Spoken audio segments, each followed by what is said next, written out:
Bonjour et bienvenue dans cette vidéo sur la prise en main d'Excel. Aujourd'hui, nous allons voir comment ajuster la largeur des colonnes rapidement.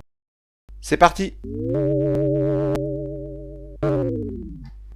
Dans ce tableau, vous voyez clairement que les largeurs sont bien trop étroites pour tout afficher.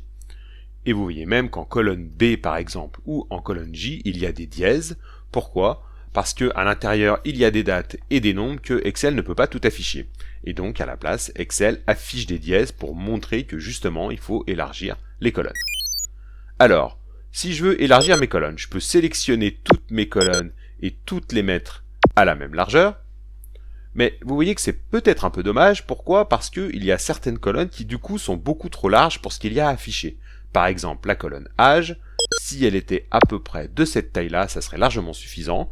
Et du coup, ça serait beaucoup mieux en termes d'affichage. Pourquoi? Parce que ça permettrait de ne pas perdre de place à l'écran. Donc, pour faire cela, vous avez une petite astuce dans Excel qui vous permet d'ajuster la largeur des colonnes en fonction de ce qu'il y a à l'intérieur.